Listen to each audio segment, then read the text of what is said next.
दोस्तों, legal and legal में एक बार फिर से आपका स्वागत है।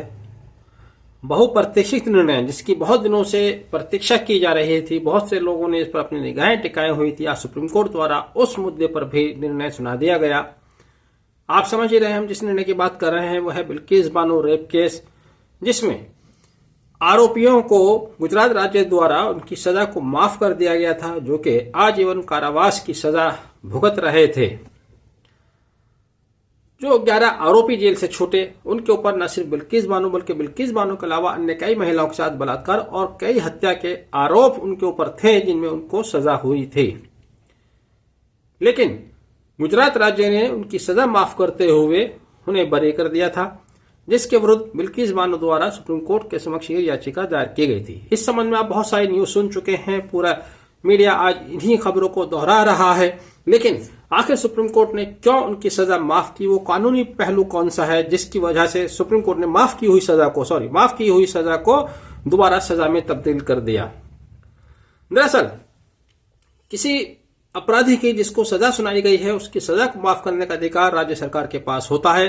राज्य सरकार पहले उस जज से सलाह मशवरा करेंगे जहां पर उन अपराधियों को सजा हुई थी। अगर वह जज, वह न्यायालय उसकी अनुमति दे देता है, तब राज्य सरकार उनकी सजा माफ कर सकती है। ये एक औपचारिकता है जो राज्य सरकार को सजा माफ करने के लिए यह कानूनी बाध्यता है जिसको पूरा करना होता है।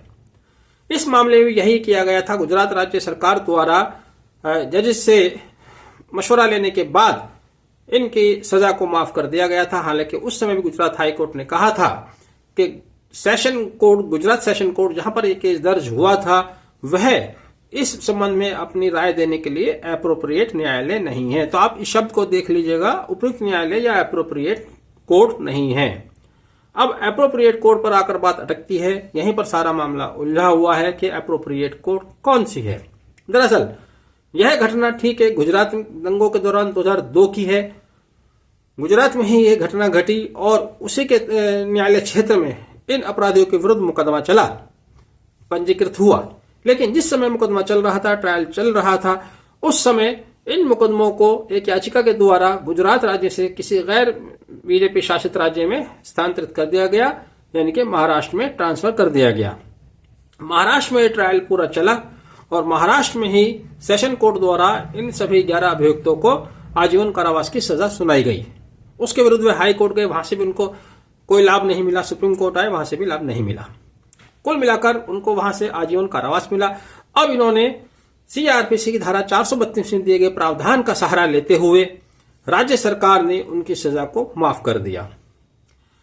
सीआरपीसी की धारा 432 में प्रावधान वही दिया गया जो मैं आपको शुरू में बता चुका हूं कि यदि किसी अपराधी की जिसको सजा सुनाई जा चुकी है, सजा माफ की जाती है, तो उसके लिए राज्य सरकार जो उपयुक्त सरकार होगी, राज्य सरकार नहीं कहा गया है, जो उपयुक्त सरकार होगी वह सरकार न्यायालय से सलाह मशवरा करके उन अपराधियों की सजा को माफ कर सकता है। तो यहां पर सुप्रीम कोर्ट ने माना कि गुजरात राज्य उपयुक्त सरकार नहीं है, एप्रोप्रिएट गवर्नमेंट नहीं है। भले ही अपराध उनके राज्य में हुआ है, भले ही मुकदमा उनके राज्य में पंजीकृत हुआ है, लेकिन इसके ट्रायल जो चला है वो किसी अन्य राज्य में चला है, महाराष्ट्र में चला है। तो उपयुक्त सरकार जो हुई, एप्रोप्रिएट गवर्नमेंट जो हुई, वो महाराष्ट्र सरकार है, ना कि गुजरात सरकार। चूंकि गुजरात सरकार ने यह निर्णय लेना था, वो अपने स्तर से नफा नुकसान अपने हिसाब से देखकर निर्णय लेते हैं। मेरिट के आधार पर ये निर्णय नहीं लिए जाते, पॉलिटिकल कहीं ना कहीं बायस्ड होते हैं। हालांकि ये बहुत ही अफसोस की बात है, बहुत दुख की बात है। जस्टिस वी नागरत्ना जिन्होंने ये जजमेंट लिखा है, उन्होंने भी अपने जजमेंट में कहा है, जो मैं कहने जा रहा था, कि महिला चाहे कोई भी हो, ऊंचे स्तर की हो समाज में, उसका नीचा स्तर हो, किसी भी जाति धर्म से हो, किसी पंथ से हो, उसके खिलाफ इस तरह के जघन्य अपराध में अपराधी को छूट नहीं दी जानी चाहिए। लेकिन यहाँ पर दुख और तकलीफ की बात यह है कि जो सरकारें, जो लोग इस तरह के लोगों को संरक्षण देते हैं, उनकी सजाओं को माफ करते हैं, किस स्तर की घटिया उनकी सोच है, किस स्तर की उनकी क्या, बस कुछ शब्द नहीं है। दुनिया के कोने में किसी भी सभ्य, छोड़ दीजिएगा कोई असभ्य समाज भी है, वहां भी इस तरह की घटना सरकारों के स्तर से आपको देखने को नहीं मिलेंगी कि सरकार अपराधियों की सजा को किन्हीं और आधार पर इस तरह से माफ कर दे। ये बहुत ही जघन्य निर्णय था, बहुत ही खराब निर्णय था राज्य सरकार का, जिसे आज सुप्रीम कोर्ट ने सही मायनों में पलट दिया है, सही तरीके से पलट दिया है। सुप्रीम कोर्ट ने अपना निर्णय लिखाते हुए भी नागरत्ना ने सबसे पहले